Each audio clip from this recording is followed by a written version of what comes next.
CMS, the Center for Medicare and Medicaid Services. All right, cool.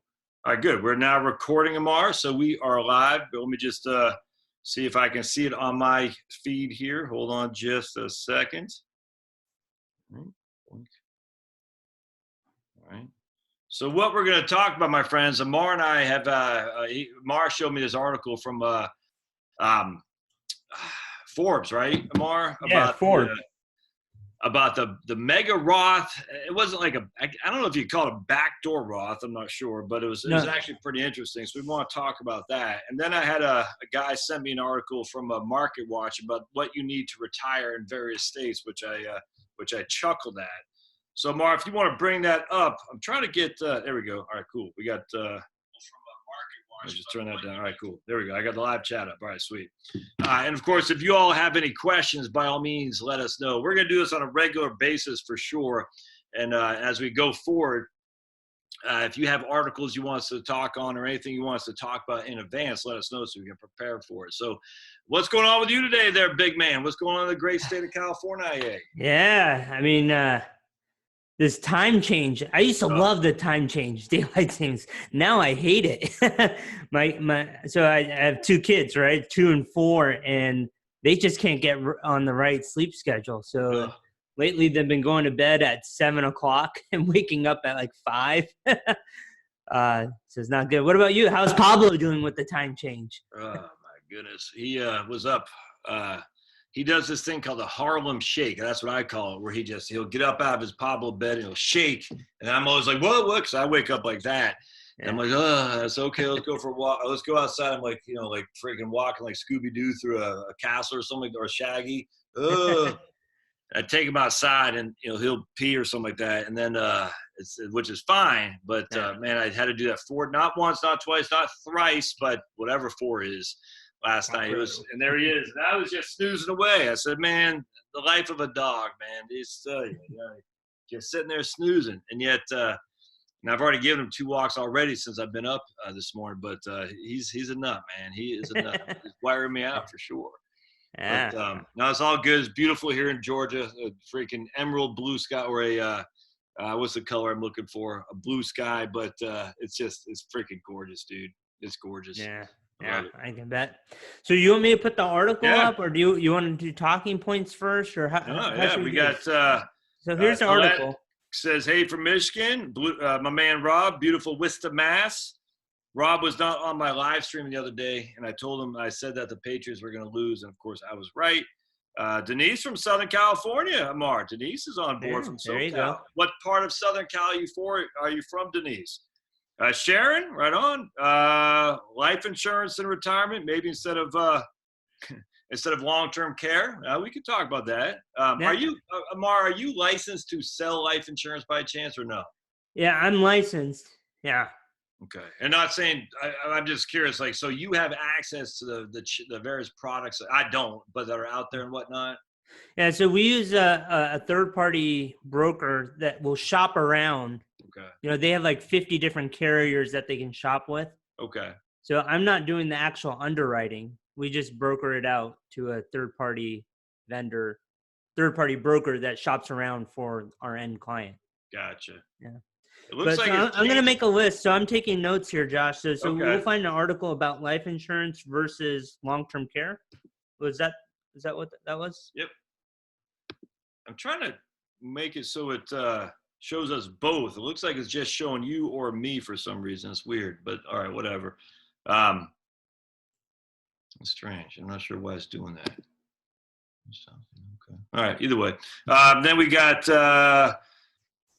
someone from Washington State, Mushki. I want to invest in Vanguard ETFs in a taxable account, but recently said someone on Fox said there are problems with these things. I'm not sure about that. So we can dive on that here today, Mushki.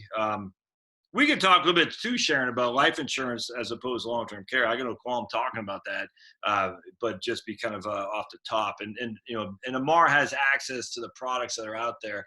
I'm familiar with the products, but they do change quite a bit. Amar, just real quick before we jump on this, any thoughts on Vanguard ETFs in a taxable account?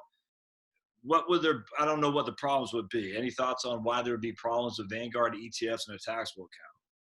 No, not off the top of my head. Maybe there's an article that the individual is talking about that could send over, and we can just skim it real quick. She says she saw someone on Fox. I wonder if she, have you read it all or heard anything about it? I think we talked about this, about ETF, index funds getting too big. I wonder if that's what she's talking about. That ETFs or index funds are getting too big. I don't know. Yeah, there's hey, Daniel. There's I guess there was who's the guy that did The Big Short? Not Michael Lewis, but Michael Burry. Burry, yeah. And Burry wrote an article that got published that these index funds are getting too big. Yeah. And that there's a bubble in index funds. And I don't believe that personally. If we look at market capitalization of index funds versus actively managed funds, you also have to take into account institutional money. Yeah. And institutional money is a lion's share of the funds that are out there. And when you look at board seats, I think one of and this is off the top of my head, I haven't prepared for this, but one of the things that they talked about in that article was that when you get something like Vanguard that owns such a large percentage of a company, and eventually that they get board seats, how are they going to vote? Yes. Right. Yep. And because if they are taking an active role in voting, then it's no longer passive, right? It's, they're making decisions for the company. Yeah, that's what she's referencing. The guy or lady on Fox says index funds are getting too big. Yeah, they're not getting too big. I mean, I did a video on this the other day where I just said, look, index funds are, at least the S&P 500 is a market weighted fund. And so you're buying more and more of your investments are going into the largest stocks and by market capitalization in the country. And so if you want to avoid that, you just buy an equal weighted indexes. Mushki, people are looking for something to write about. There's no other way around that. The idea that index funds are so big that there's going to be what Burry was talking about is that there's no more pricing mechanisms, what he's saying, which is inherently stupid. What? There's always a pricing mechanism if you have a buy and a sell side. If you have a buy and a sell side, there's a pricing mechanism. It doesn't make any sense. So I was and the one thing that I would say is, the one thing I would say is that when we look at the investment universe, so you have two extremes, right? You can be 100% passive, 100% active, right? Both of those extremes need each other in order to have appropriate pricing, right? So if everybody, for example, was 100% index funds, then you don't have accurate pricing on securities and you can make an arbitrage, right? Exactly. And that's what the active managers are saying, right? Exactly. Or Burry's saying. But if everybody was active, right, then pricing is very clear. And when pricing is very clear, you could be a passive investor and do just as well. I think what the key thing to look at here is that if you're in a high volume or high traded market, pricing is going to be inherently pretty accurate. Exactly. So to say that there's this huge bubble, I wouldn't agree. Well, if anything, if I'm Michael Burry, wherever his name is, I'm loving it because then I can go against if the herd's going one direction, I think the herd is wrong, then the pricing mechanism absolutely will work in my way. It's an odd concern to have for sure. I kind of chuck, but there's a lot of people because everyone needs something to be fearful of. That's all there is to it, Mar. You know what I'm saying? So we got a couple other folks join us. We got Starling, Jeff, and CG Pauly, and Denise is coming from the South Bay, if you know where that is, LA County. So is that your neck? LA County. Yeah, well, she's probably pretty close to the 405 fires, the Getty fires there. Is that because your environmental insanity? They won't let them clear cut the power lines. And to make you feel good about yourself, Amar, Mushki says, thank you both for being rational, logical, and with no hype. I would attribute that to me. Amar is nothing but irrationality. The engineer in the room. So let's Josh, let's go through this article real quick. I think maybe what we do is go through this article and this other article from Yeah, no, MarketWatch. Starling sent this. Yeah. Yeah, right on. And So then let's look at the mega Roth. I thought this was interesting, Mark. Yeah, there you go. So we all heard of the backdoor Roth IRA in the sense that you can put money into a non-deductible IRA and convert it to a Roth IRA and pay no taxes.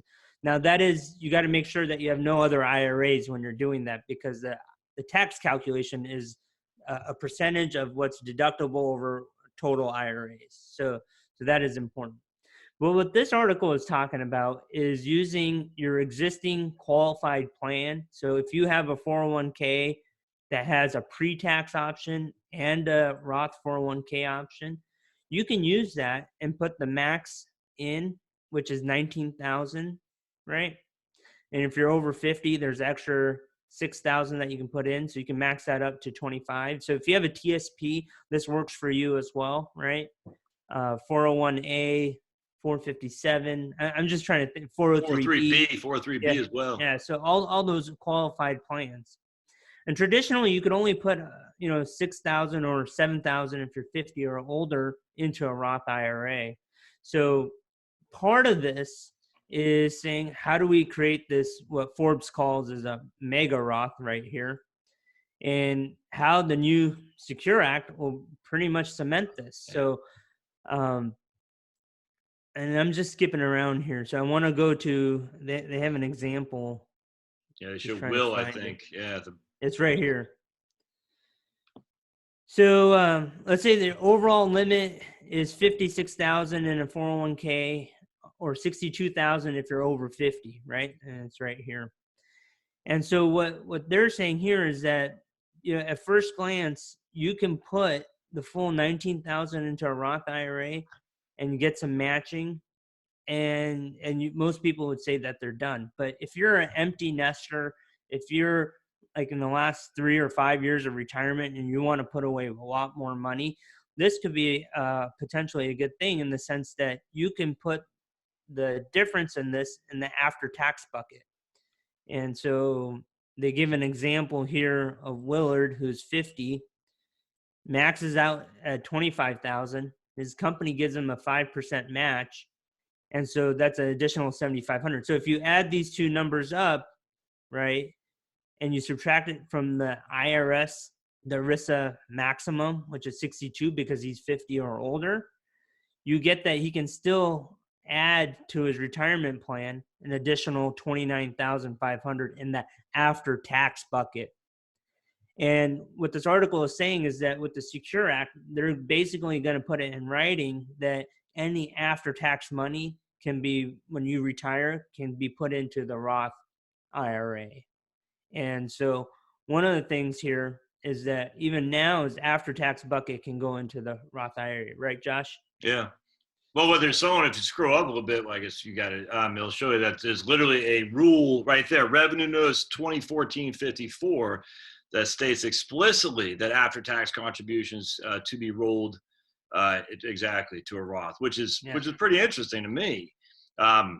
So I wasn't aware of that. I mean, I was kind of aware somewhat. I haven't really thought too much about it, but that would say, look, man, if you got the cash flow and you put after-tax contributions, not your gain, not your just the contributions can go into the Roth, which they show you the example down there where this guy's putting like 258,000 or something like that. Keep scrolling down, 295. So he could roll his after-tax contributions of 295 into his Roth IRA, and then the rest of his pre-tax earnings off those contributions would go into his regular IRA. Yeah. If the plan allowed. If the plan allows. So this is something that I think people should check with their employer, like the HR team, if they can do this, right? Number one. Oh, yeah. Because they're going to know your plan better than anybody else.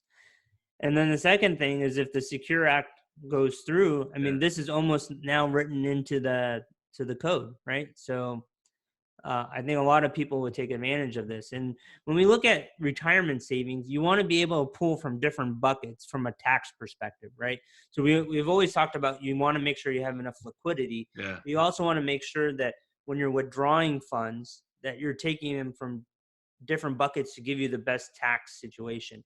And maybe what I'll do is, do you want me to draw an example here? Yeah, because I did want to show something here. We'll go down right where you highlighted one sentence underneath that. Willard can do an in-service withdrawal to the Roth. He could, so at 59 and a half, he could do an in-service withdrawal from the Roth. And the guy who wrote this article, we'll put the link in the show notes. He made it seem as if this is by IRS dictate. I'm not sure that's true. Do you know, like he made it sound like once you hit 59 and a half, Amar, that in-service distributions, in-service withdrawals are automatic. Do you know that to be true? I'm not sure about that. Yeah, so I think it's planned. I believe it's plan dependent. Me too. That's what I thought Once you're too. 55 or older, right? It's written into the plan. Yeah. One of the other things with in-service distributions or doing a 72T distribution could be part of this as well. So you can stretch out this tax-free income for, like an annuity payment for a long period of time. Well, especially the Secure Act. And that's, so the issue that we have here is the Secure Act, as we've talked about before, and I think even you and I, maybe even our first time we did this, Amar, we talked about Secure Act, is that it's going to eliminate your heirs' ability to the stretch IRA is gone. That's just all there is to it. So everyone talk about the stretch IRA. Once the Secure Act is signed, sealed, and delivered, that's gone. And if you're leaving $500,000 pre-tax, to Amar, and Amar's making $1 million a year, he's going to get hammered because he'll have 10 years in which to just make those distributions out. And keep in mind, the tax rate is the next dollar, right? Yeah, so like if your beneficiaries are earning in the 22% tax bracket, for example, it's the next dollar that they get taxed on, right? So it's not like a blended rate of what you have or like the long-term capital gains rate. That rate can go up. Now, one of the things, so this is good for if you're a 1099 employee, independent contractor, if you're self-employed, maybe a realtor, you had a good couple of years or something like that. You see what I'm saying? Because I think realtors are self-employed. And so if they have a solo 401k, exactly, right? Exactly. In a solo 401k, you can have a pre-tax bucket, Roth bucket, and then a Roth 401k bucket, and an after-tax bucket. Right. So absolutely, it all depends on your plan documents. It's really important to kind of look at that. And one thing Josh and I forgot to mention in the beginning is this is purely educational. We're just reading articles and reviewing it. I'm licensed, so I have to say that I'm not giving advice and stuff like that. Yeah. No, absolutely. So the issue is though, if you have, let's say you're 55 years old, you're a realtor and you're making bank. And you're going to do it for 5 more years. And you're like, man, my goal would be to retire at 60, pull my money from my IRAs out while I'm deferring Social Security. And I'd like to leave more and more of Roth IRAs and Social Security so I can take tax-free income later on down the road. You're willing to pay a little bit more tax today while the Trump tax bills are in effect, and maybe you're married filing jointly, and maybe you can still have some, write-offs. I don't know, but anyway, you say I'm going to pay a little bit more tax today in order to have the big benefits later on down the road. And if you're self-employed, this could be something good for you. Because remember, the 401k, 403b, these are all somewhat synonymous. But with the 401k, you have 3 funding sources. You got your contributions, your employer contributions, and then profit sharing. So if you are the employer and the employee, like this guy was saying, Amar, I think he said 62,000 or something like that. And that's a lot of flipping money that can go into one of these accounts. I mean, that's a lot of money. Yeah. You do that for a couple of years, man, you're sitting nicely. Yeah. And the other thing to keep in account, like if you're self-employed and you have high income, you'll probably want to maximize your QBI deduction, right? So you could even do the pre-tax part of the 19 or the 25,000 and then do the after-tax contributions as well. So that way you're still getting the QBI if you're in that situation. And that's where we just got to talk to a tax person on that. That's an area that I'm absolutely not an expert by any stretch, even though I did get QBI last year, Amar. I got a QBI deduction, if you can believe that. That's pretty sweet. That was I think I got $5,000, which is a credit against my taxable income. I'm just looking at comments. One thing I didn't like about this guy, and I emailed Amar before we got on here, is he was talking about highly compensated employees, and I don't know that to be true here. And so we're not going to dive into this, but when you're talking about this stuff with 401k plans, if you're an employee, it makes it somewhat restricting, because if there is something called HCEs, and you can't have it top heavy, which means the wealthier employees get more benefit than the average riffraff. So because of that, if it's top heavy, the IRS frowns on it and will make it not so top heavy. This guy was stating a couple things that I don't know this to be true, actually, and I don't want to get too deep into it, but the whole point is, if you are looking at this and you are an employer, i.e. you own your own firm, or you're responsible for your own firm's retirement plan, you definitely need competent advice on this stuff. And frankly, there isn't that many competent advisors when it comes to these, because they're few and far between. And just because a CPA has a CPA after his name, or a CFP has a CFP after his name, that's not. Do you do this stuff, Amar? I mean, do you go into 401k plans, solo Ks, and all that? Yeah. Okay. So we don't sell solo 401ks or anything like that. You have to have a defined contribution license to be in that world. But we do strategies. I mean, but you're not sponsored. You're not like, you don't manage a 401k or anything like that. No, Okay. Not right now. No. I used to do that when I was a broker, and we had everything through American Funds, and I had not a lot, but 4 or 5 dental shops, and that was good. It was hard though, because you're talking to the dentists who have the money, the dental hygienists make real good money, and everybody else. I enjoyed it immensely, but if you're going into, my friends, to a company that has a lot of plans under their belt, and they're offering individual guidance, that I'm telling you, you got to be careful there, because that is combining. That's a lot of work, and the ball's going to be dropped someplace for sure. But anyway, I think this is pretty interesting, and just more along the lines of Secure Act, if nothing else. Yeah, and so this is, I think one of the big takeaways is to look at the Secure Act and see what happens with that, because this will create this opportunity, if you will, to put a lot more money away. And the article is not long; it just ends right here. So no, we'll put it in the show notes. My man Harry from Texas says he falls in that category, highly compensated but locked out of after-tax contributions because it's top heavy. Yeah. That's where I'm wondering why the state, and I don't want to get too deep again. I keep saying that, but I get deep into it. It's the nature of my brain functioning, Amar. But you got things called safe harbors. And when I was doing 401k plans, you have a safe harbor which protected the highly compensated from being able to put more in, because all the other employees are guaranteed a 3% match. So I'm not sure why this guy doesn't reference that. All right, so Fred says, great topic. By the way, go Ravens. So Fred is going to be banned from the channel. Freaking Ravens. You like football at all, Amar? Well, I used to. I mean, we had San Diego Chargers, and then now they're in Los Angeles. You know who else you used to have back there in San Diego? The San Diego Clippers. That might be Clippers. Yeah, basketball. Okay, yeah, basketball. Oh yeah, I mean, before your time. No, I have a Clippers, jersey or whatever. But that's cool. All right. We got now they're a totally different team. So because they went to LA. Yeah. All right, so let's see. We got another person. Speaking of realtors, Mary is interested in insurance and long-term care rider. We'll take a gander at that here today, Mary, for sure.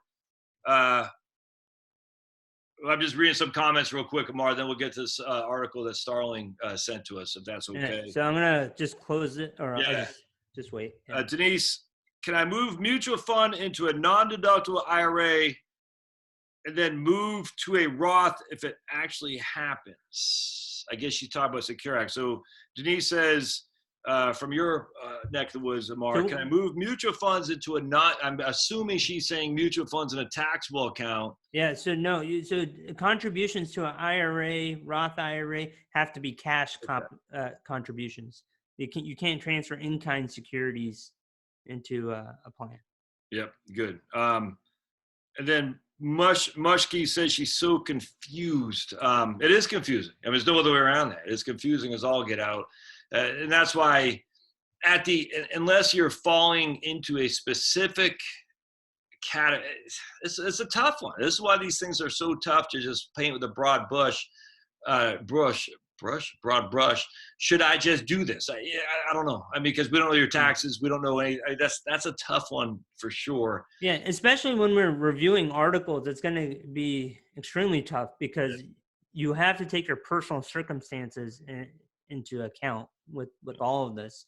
So when you're looking whether you should do a strategy or not, it really depends on your cash flows in retirement and working backwards to see what you need to do to reach your goal. So, and also how long you're going to live. I mean, at the end of the day, the longer you live, the more beneficial tax-free is. But, I mean, if you're smoking a carton of Cools a day and you're, driving a motorcycle without a helmet on at 150 miles an hour and you're skydiving without a parachute, then you're probably not going to be around for that long.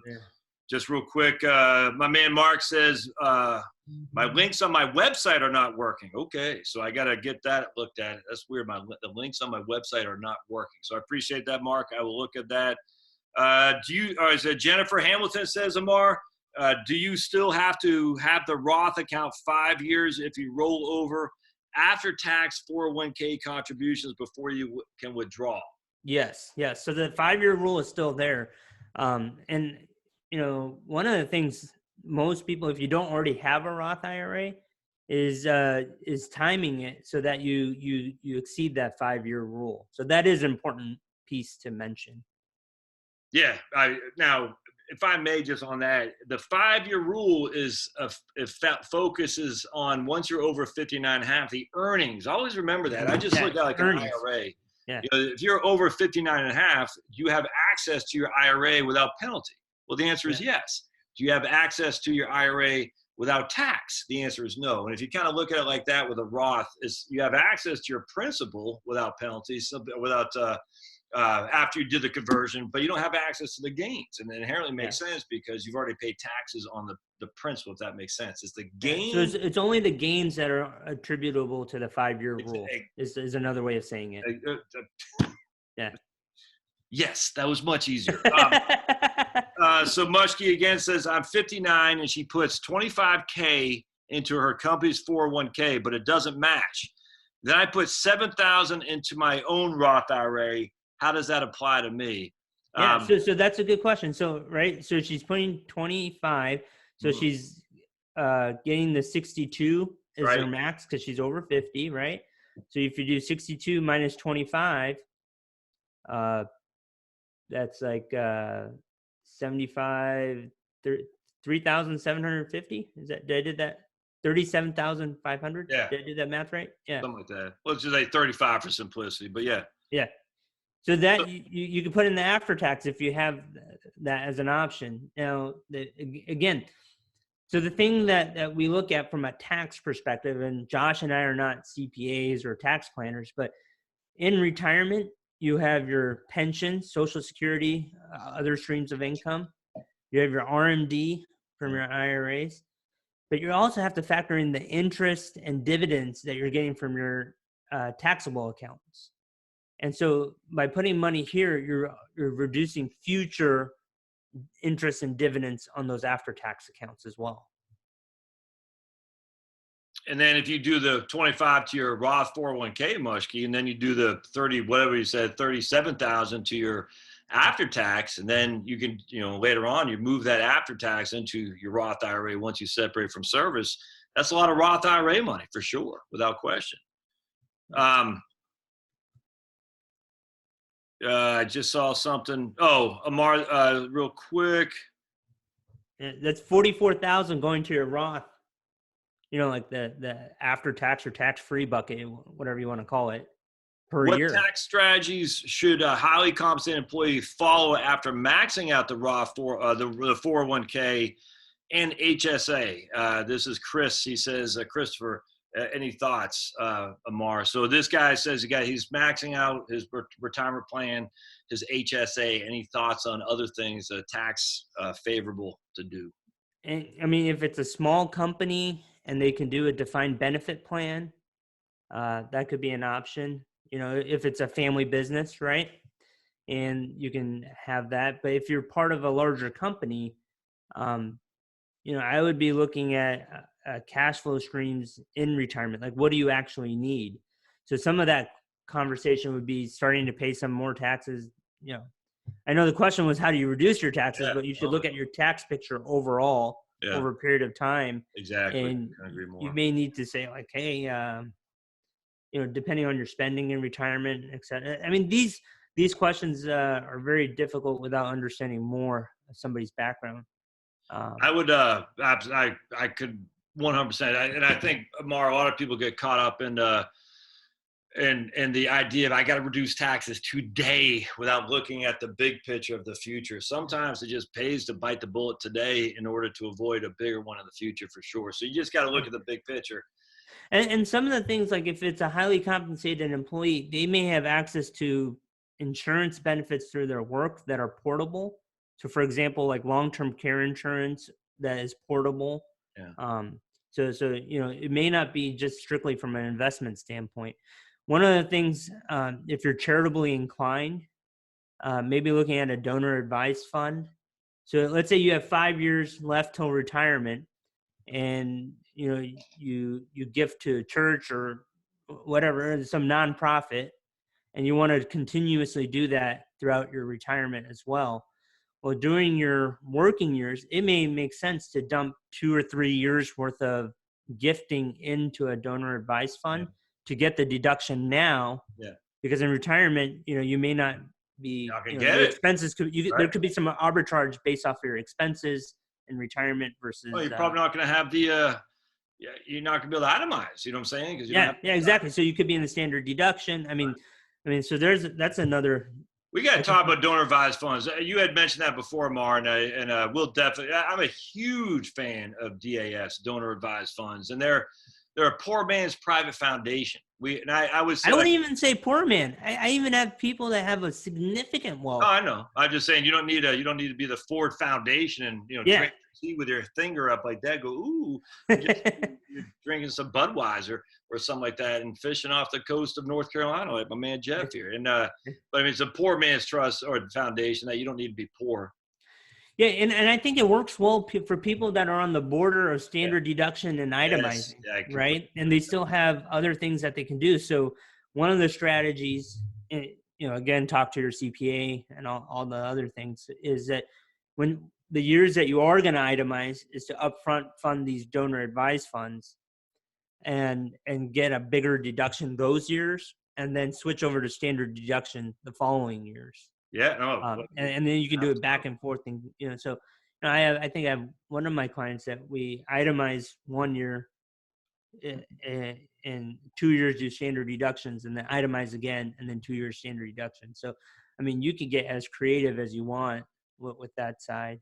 But it means you got to be actively doing your taxes, and that's the problem I have with a lot of tax folks is that they're reactionary, not what's the other word? Proactive. Proactive. And, so like the thing with all, and maybe this is like a plug or whatever you want to call it, but like when you look at from a tax perspective, your CPA is looking backwards. Like, what can you do for 2019, right? Unless you're meeting with them today, right? Like if you're taking a proactive approach before the year end, that would be, I would say, is a good tax professional.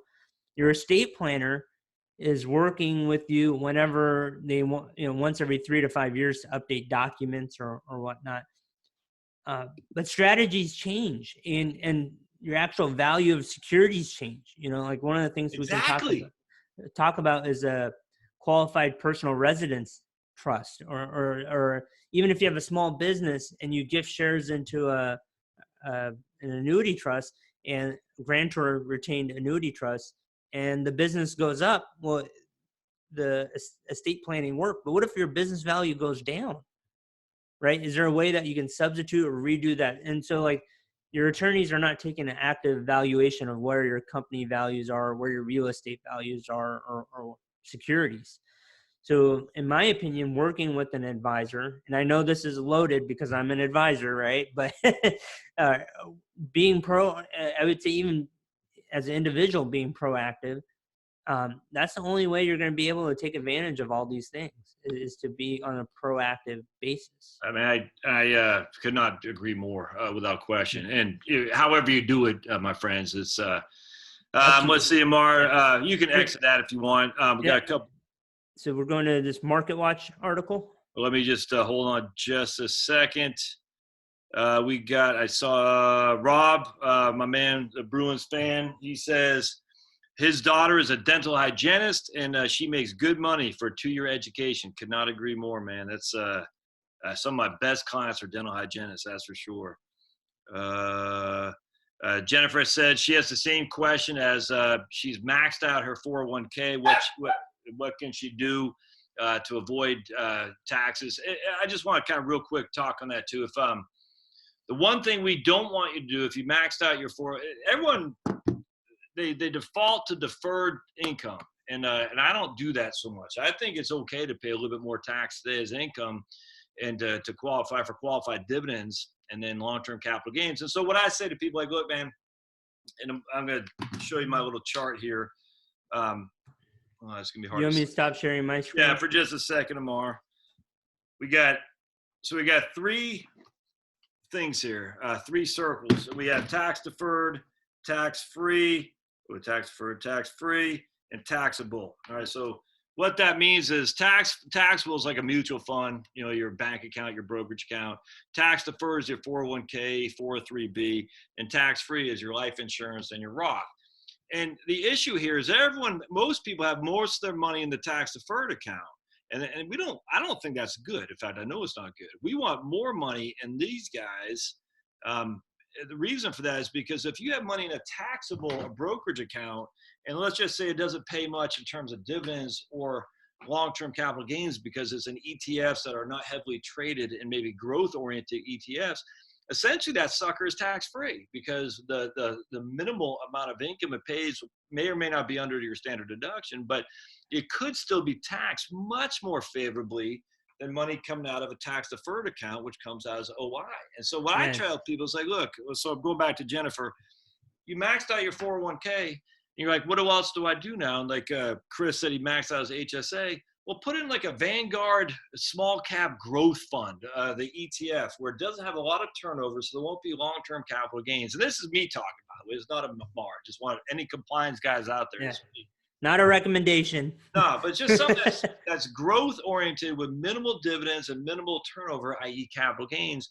That way, you're not going to get much, if any, of it, what's called 1099. And I just think people don't do that all the time. They say, I'm going to do a traditional IRA and I'm going to do a variable annuity. I'm like, stop. Pay a little bit more tax today to avoid the huge tax consequence in the future. Anything you want to add to that, Amar? Yeah, I mean, there's 2 things I would add to that. Like, so if you bring up your diagram, right, the 3 circles, like right where you drew them, they're all proportional to each other. And when you said that most people have in their 401k, I mean, ratio wise, they shouldn't be exactly equal either. Right? Like ratio wise. Yeah. So Charlie Brown's face. Doesn't that look like Charlie Brown? Yeah, so like we want to have some diversification. And if we just look at it from a tax perspective, let's say that you're a married individual and you need $100,000 a year to live off of. If you're taking all that, or let's say you need $10,000 a month, so 120, which is high. And so I'm just giving you an example. And you have 30,000 from Social Security. So let's just say 100,000 you have to take out from your 401k. You're roughly in the 24% tax bracket. So you're going to actually have to withdraw 125,000 to get that 100,000 in lifestyle, right? And so if we take 50,000 from a 401k and 50,000 from a Roth IRA is not taxable. The 401k, 50,000, you maybe take out 63, 64, somewhere in there. So, I mean, you can save like about 9 or 10,000 in taxes per year and still get the same lifestyle, right? 100,000 from investments. And you multiply that years in retirement. So like if we're thinking about saving taxes now over the next like 4 to 7 years prior to retirement. But if you look while you're in retirement, that could be 20, 30, for some people, 40 plus years. Okay, hold on just a second. The NFL is going to move the Chargers to London. You heard that too? Yeah, again. Well, in San Diego, there's British Airways nonstop, so that's the only saving grace. Which is safer, Amar? My man from Mass says, which is safer, consumer staples or consumer discretionary ETF? You want to take a shot at that? I don't know how you say which is safer or not, but if you have some knowledge that you want to shine on that. I don't know what and it depends on your definition of safer, right? I mean, because like one could have more volatility, but theoretically be safer. Like, so one of the things that most analysts on their calls are looking at is inventory, the cost of inventory, right? So if we do go into a recessionary environment, you have to store all these products and stuff like that. So consumer staples seems to have taken on more inventory, number one, and it has taken on more debt. So like we see these buybacks of stocks, right? So it's financing with debt. If you have your debt levels go up, that means your debt to income ratios are going to go a little screwy. And if you have an environment where your income goes down, that will put a lot of pressure. And so I would look at, debt to income ratios between the two, right? And then how much inventory and then make a kind of path that way. Unfortunately, on these videos, I can't give recommendations because I'm a registered investment advisor, meaning that, I can only do educational based stuff. I can't. There's nothing, but even that, I mean, what's safe is, I mean, it's only safe until it's not anymore. Right? That's so. I don't know. I just at the end of the day, you got something that looks. I remember Amar back in 2005, floating rate bond funds, and I had a guy from Hartford, nice guy, and I liked him, come to my office. Said floating rate bond funds have never had a down year, and they've been around for 15 years, and they've averaged, in between stocks and bonds. Yeah. Oh, that's pretty good.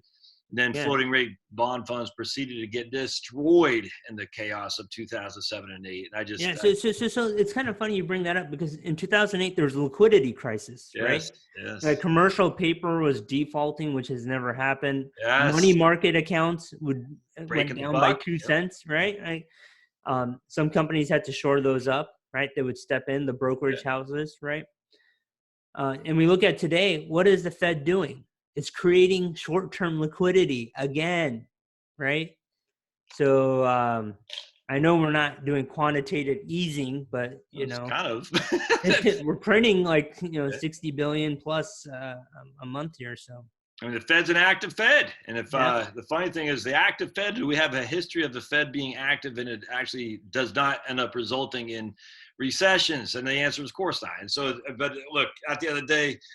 I mean, that's what I say to people all the time. I say, look, there's always a recession coming. Always. You can never get around that. It's the business cycle. The only way not to have a recession is to go completely socialist, and then we're always in a recession. So it's forever looming, forever imminent, and of course, given that we're going to a political year, it's going to be even more thought out. So it's just nuts. Let's hop into this Market Watch article. Exactly. Because we're going to be at close to an hour here pretty shortly. So, so this Market Watch article was sent by Starling, right? Yep. Yeah. And it says, "Are you on track?" And it says the cost of retirement. It goes through, the rate of growth in some of these cities, and then I guess there's a link to this how they created this map to see how much, which is over here. Can you see that all right? Yeah. Make it bigger if you can. Yeah, just hit Control +. Well, that zooms it in. But good. There you go. That's good. It doesn't make my screen full screen, so I was trying to get rid of all this stuff up here. I see you got some up there. Trump's GOP-D. So I see you got a YouTube video of something that Trump's talking about. Yeah. Also, you got an Iron Man link there too. Yeah. Yeah, so anyway, if you look real quick, Amar, so it's hard to see the pink, but let's look at Arizona. They say you need $1 million to retire comfortably in Arizona. They say you need 661,000 to retire comfortably in Mississippi. And I say this is freaking stupid. It's the idea that you need. But I mean, look, it's graphic. It's easy to see. It scares people. It's a perfect clickbait. And here we are clicking it. And because it's the idea that you need 1.1 million in my state of Maine to retire comfortably is absurd. No one in Maine has 1.1 million. When I say no one, I'm being facetious. There are a few people who do. The vast majority of that friggin' state doesn't have $1 million that within freaking 20 miles of them. That's for sure, because Maine's a very poor state. And so the idea that the 1.2 million people there, they're all not going to retire comfortably. It's just that the whole thing, it just infuriates me, because they're saying right here that you need this 661,000 in Mississippi. You need to retire comfortably. Just think how absurd that is, Amar. In Mississippi, Yeah. You know what I'm saying? You don't. It's just more chatter to get. It's just clickbait. Is all it is. Yeah. So, I mean, what I felt when I read this article was essentially like, they don't understand, like, whoever put this together is basing off certain fixed expenses for a certain period of time. And like, they're putting a basket of fixed expenses and they're trying to get these numbers. Yeah. Reality is that we know that, I mean, the travel cost is not included in this, right? What if you need long-term care? You know, as you grow older, you may need help, right? What if you travel? What if you're doing gifting to your children? I mean, none of that type of stuff is included in here. So I wouldn't really give much credence to this, because I definitely know there are people that have less than 1.5 million that are retiring in California. And I definitely know that there are people that have more than, 738,000 in Kentucky that are retiring, right? Like, so it depends on your lifestyle. I think you managing expenses has a bigger influence than like a chart like this. That's Amar. That's the number one thing. You cannot do a retirement plan until you know expenses. And the issue is, how do you know them? And this will go into, I do want to talk a little bit, because I had a couple people ask about long-term care. How do you know expenses? You can close out this so we can go back to full screen if you want. Well, you don't know what your expenses are going to be, because you have never retired. And I stress this enough, is like, you are going on some guesstimates, but we know, for example, I will not be in this house right here when I retire. So for me to say I'm going to base a retirement plan on how much it costs to maintain this home is friggin' stupid, because this is a home for a family of 6 and 7 with my new son back there, Pablo. And we're not going to have this house when my kids are out. It's going to be Charlotte and me in a 3 and 2 someplace, who knows, you know what I'm saying? And it's just not going to be the same thing. So how do I project that? Well, I use the best evidence available, which, a $250,000 home, $200,000, I don't know what it'd be. Sell this sucker, hopefully with, get enough cash to buy that new home. And immediately I've reduced my mortgage. I don't have any mortgage, and my property taxes decline. So what was my utility bill? I think I got my electric bill right here. And in the month of July, I had 2,358 kilowatt hours use of electricity. We don't water the grass all that much, so the water bill says $50 a month. Will those be the same? Probably not, because we have an acre. We probably have, I think, 5,000 square. We have about 1.1 acres here, but about 5,000 square feet of grass. We're not gonna have that when I retire. So that's the whole thing. It's like, you just kind of think this through. Now, if you're already living in the place you're going to retire to, well, you have a pretty good gauge of what it's going to cost. But if you're going to move or you're going to downsize, well, you got to take that consideration for sure. Did they stay in their house when they retired, or did they downsize, Amar? Yeah, I mean, they stayed in the same house. And in fact, my mom lives in the same house. So, okay. I think that, this is maybe another conversation point, is if a spouse passes away, what do we see as advisors actually happen, right? Because some people say, oh, we're going to stay in the same house. They end up redecorating the house because the house reminds them of their spouse. And then a couple of years later, they say, oh, I'm going to move to be closer to the children, right? So those are potentially some added costs that we're not planned for. Houses is difficult, because like you were saying, a 3-bedroom, 2-bath. I mean, if you're finding a 3-bedroom and 2-bath in San Diego, the price could drastically vary just within 5 miles. Yeah, Yeah. absolutely. I mean, that's Uh, well, that's why you got to get it. I mean, you have to have some kind of idea of where you're going to be. You see what I'm yeah. saying? I mean, because housing is a big expense, and if you Yeah. can find some way to reduce your housing, somehow you'll be better off. My man, this is funny. My man Rob says his electric bill was cut in half when his daughters moved out. I think and it's true. I mean, you think about it, the amount of draw from the hair dryer, anything that's heats and is plugged into a freaking outlet, an American outlet AC, is always going to be a significant draw on your electric bill. So as my wife and my 2 daughters, I'm like, can you just go outside and do that with the natural sun and air? Of course, no. The answer is You're going to no. get yourself in trouble. That's That's what I'm saying, right? Sorry, my right? wife isn't watching this. I said, do you really need to do that for an hour? Oh, yeah. But anyway, I thought it's funny that the electric Yeah, bill. so like the big draws would be a refrigerator is probably more efficient these days. Fridge not much of a draw. Is anything that has a heating element? Oven. Yeah, so it's all heating because like even TVs now have LED lighting and stuff Exactly. like that, so they're low energy.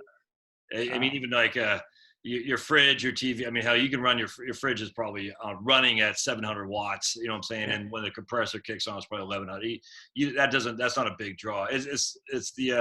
It's the things like your non-LED lights that people put outside their front, by the garage and stuff like that. Yeah. If those add up, if they're regular incandescent, I've done a number of videos and posts on this where I say $50 a month just turning out my incandescent light bulbs that I have above my garage and inside and outside my house with LEDs because there's so much of a draw. All right, so let's talk real quick, and next week we'll dive into it more. But just on long-term care using a life insurance. So back in the day, there's something called Lincoln Money Guard, and I loved Lincoln Money Guard. Are you familiar with that by chance, Amar? Have you ever heard of it? The annuity with the rider? It was a life insurance contract. Yeah. So what it was is is essentially a paid up whole life. You say, okay, Lincoln, I'm going to give you $50,000. At my death, I'll either have, I think it's like $212,000 of death benefit that transfers to my heirs. I'll always have access to that $50,000. I won't have any access to growth, but I'll always have access to that, where if I later on down the road I need it. But I'll also have, I can't remember the amount, but this is going on 15 years ago now. Damn, I'm getting old, man. 15 years, I got 2005. Yeah. They got like 97 is like 2 times essentially the initial cash value amount. So let's just say $100,000. So they got $100,000 of long-term care benefit, essentially accelerated death benefit. And they just dumped in $50,000. So they know they're going to get their money back by dying. Their spouse will get 2.5 times their whatever it was. They knew they were going to get at least some portion of the money back by a tax-free long-term care component. Or if they later on they hated the company or they needed the cash, they had access to it. I was a big fan of that. And they have it, but those products are coming. They're even better now. And I haven't priced them or anything, but I'm a fan because long-term care, I have long-term care. My wife and I do. And, every year I get this, I think it's a guaranteed payout option, which is if I want to increase my long-term care benefit, I have to increase my premium with the rate of inflation. And every year that sucker just goes up and up and up. Now I got it 10 years ago, so it's a lot cheaper when I was 39 than it would be now. But those are expensive products. And I was just going to ask you, like, have they done a rate increase in the last 5 years? Well, it's flexible. You don't have to pay the rate increase. That's a GPO. I think it's GPO. They say if you want to keep up with the cost of what they anticipate as long-term care, you just have to pay a higher premium, and then it won't be compounded with inflation like it used to be in the old days. You can buy the compounding if you want. Yeah, the COLA. Exactly, which is fine. You can buy it or not, but I'm telling you, that's expensive. And so the issue there is you're paying and paying and paying for a product that you're not likely to use. And that's why I like the life insurance component, because it says you have access. You're going to get your money back, or you'll get it through an insurance policy. You have any thoughts on that? Yeah, I mean, long-term care, I think I read a statistic a while back that 1 out of every 3 people who are 60 or older will use long-term care. Yes, but be careful with that. People hear that and they think it's nursing home. It is not nursing home. Yeah, yeah. Someone's going to provide some level of assistance for you. Yeah. And that could be anything. You see what I'm It could saying? be anything, right? Such a freaking scam, dude. And I look at it this way: if you live a long life, if you don't die, you grow older and you tend to need more help. Yes. How are you going to get that help? Inherently. Long-term care could be part of that solution. It could also be family. It could be also. Well, I got to stop. Long-term care and family are not mutually exclusive. You see what I'm saying? Yeah. That's what they're leading people. It could be both. Yeah. It is both. Most of the time, the family is long-term care. And so if we take one of every 3 people above 65 needs some form of long-term care, that allows people to think, oh my goodness, this is, freaking, an immigrant from Nigeria is going to change my diapers. And that's not true. It could, for me, my wife will take care of me to some regard, and it could be anything, Amar. It's the media has let that on to be, it infuriates me, man, because it's fake. But so let me give an example, maybe kind of, maybe slightly different in the sense that having a policy, heck, you've paid for it now. Right. You've paid for it. So when you do need care, you're more likely to use it to get the care. Right. So depending on your personality, if you're a saver or your parents were from the Depression era and all you've done is learn to save and never spend, when you need care, you're less likely to actually spend to get the care that you need. And so from a long-term care insurance policy, like we had a partnership policy for my dad. Yeah. So somebody came in and said, all right, we need wheelchair access here. We need, they have 2 stories. So they needed like one of those elevator lift chairs. Absolutely. And some of those things got done. Whereas if my parents didn't have a policy, we would probably say, all right, we can use the downstairs bedroom, like you would improvise or you'd figure out a way to make it work. So, I also look at long-term care because life insurance component says you get the best of both worlds. If you don't need the long-term care, you'll have it as a death benefit. You see what I'm saying? Yeah, but you got to be careful because it is expensive, right? Like, because they're taking 2 benefits and they're putting into one. Yeah, that's right. And they're trying to use the probabilities that you're gonna use one of them, so they have to cover their cost, right? So it is expensive. Not stupid. They know they're covering 2 risks, and both risks are competing. The longer you live, the more likely, like you said, you need long-term care. The less you live, well, inherently, the more likely they're going to have a life insurance payout. So inherently, there's going to be more expensive on either. I 100% agree. Yeah. But that's a nice thing if you got, just say you got some, I hate to say dead asset because, there is no such thing as a dead asset. But if you got an account that's just sitting there floundering in a 1% money market, you're like, I don't know. Well, if you can get underwritten, buy a long-term care or a life insurance policy. Maybe I'm not, I don't know not you, Mar, but whoever's watching the circumstance. But you look at a life insurance with a long-term care policy. You spend $50,000, and at least you got that asset covered. I think it's actually not a bad move because going back to what you said earlier too, Amar, if you're in a 24% tax bracket and you're going to self-finance your long-term care.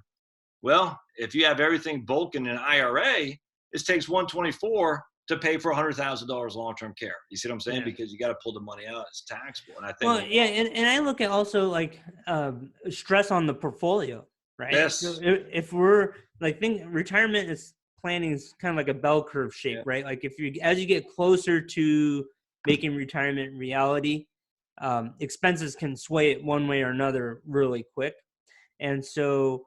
If you have long-term care expense, let's say a married couple, one spouse needs long-term care, you still have the other spouse that has normal expenses. Yeah. Right. And then if there's a big drawdown, and then you don't need care, how does a surviving spouse make ends meet? Because the portfolio would be drastically less. My man says, Quincy, I don't think Josh is going to Virginia now because the Democrats now control the whole state. You're right. Quincy, you read about mine. I thought that myself this morning. I don't know if you saw the election returns yesterday, but the Democrats took over and so I said, I guess I got to write Virginia off my retirement destinations because Denise loves loves, she said traffic sucks in your neck of the woods, Amar, but she goes, once she retires, she can work around that. My man says Massachusetts is reasonable. Good flights there. Just the real estate taxes are high, and that's all good, man. Yeah, right on. That's what Quincy said. You're gonna be California, Mar. You're gonna stay there until you're forever. Yeah. Man, I mean, you talk about the weather. You really ought to see San Diego weather. It's it's like Groundhog's Day, you know. Yeah, I don't like that. I like the Four Seasons, brother. Yeah, see, that's like my wife. My wife's from Baltimore. Yeah. My wife likes but so the beauty about living in Southern California, you're an hour away from the desert, hour away from the mountains. Well, I get all that, but it's not right there. I walked out this morning. It was freezing my tush off when I took old Pablo out for the first of his 1,000 walks today. Now I'm in shorts, you know what I'm saying? And when I come back later on this evening, I'll be back in, a hoodie and whatnot with a beautiful, beautiful foliage. You don't have foliage because you don't have very trees out there. I mean, you're still no. So I need a tree, man. Yeah, we drive about maybe 30 to, I would say, an hour outside of San Diego to see the colors. Yeah. Yeah, you're a West Coast. You're a laid back guy. I'm too intense. I'm an East Coast guy. Yeah. So you folks on the West Coast like, man, Josh, relax, dude. I'm like, nah, I get it. I'm too hyper. All right, so here's Jennifer from Washington State says Four Seasons there. I think they got 2, right? They got gray for 9 months and sunny for 3, I think. So let's do this, Amar. We'll hang this up. We've had, I think we had at one point about 65 people on. So that's good. So as we start these videos and do them on a regular basis, more and more people show up, which is good. It's fun. It's fun to do and get comments. What you can do is, and I'll share this with you offline, but you can actually look at the comments too. Yeah, go ahead. Yeah, I just want to play my disclosure for please. compliance purposes. Yep. So just bear with me here. Yep. All right. And here, I'm going to hit play. Let me know if you can hear it. All right. Click the subscribe button below to be notified when new episodes become available. The opinions expressed in this program are for general informational purposes only and are not intended to provide specific advice or recommendations for any individual or on any specific security. It is only intended to provide education about the financial industry. To determine which investments may be appropriate for you, consult your financial advisor prior to investing. Any past performance discussed during this program is no guarantee of future results. Any indices referenced for comparison are unmanaged and cannot be invested into directly. As always, please remember, investing involves risk and possible loss of principal capital. Please seek advice from a licensed professional. Client First Capital, LLC is a registered investment advisor. Advisory services are only offered to clients or prospective clients where Client First Capital, LLC and its representatives are properly licensed or exempt from licensure. No advice may be rendered by Client First Capital, LLC unless a client service agreement is in place. Cool. Thank you. Is that your wife? Is she reading that? No, it's like a voiceover thing. Okay. So, because your wife sounds very professional, if that was her. Before we hang up, guys, just I got an email from a man who's Indian, not American Indian, but Indian, and he just went back because he had to go take care of his family back there. I want to share a story real quick. It'll take 2 seconds, but don't put off happiness if you can enjoy today. Because my man here, he by the grace of God did he survive. He had a young man, as an MD, a young guy, Amar, like 35 years old. He came down with some serious, what he thought was life-threatening. And long story short, he ended up meeting his wife and having kids. The whole thing is just a wonderful, wonderful story. But now he's taking care of his own parents out in India. And it's just I sit there and I do struggle a lot with people, young folks in particular, who are just getting depressed.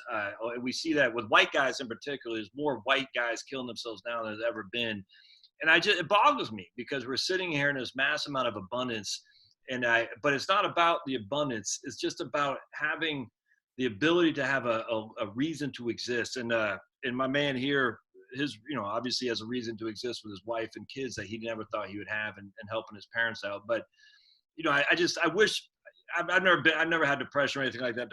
Amar, I don't know what that's like, but I hope that if there's anyone watching who's having that kind of thought that they don't matter, that they do, because here's a guy.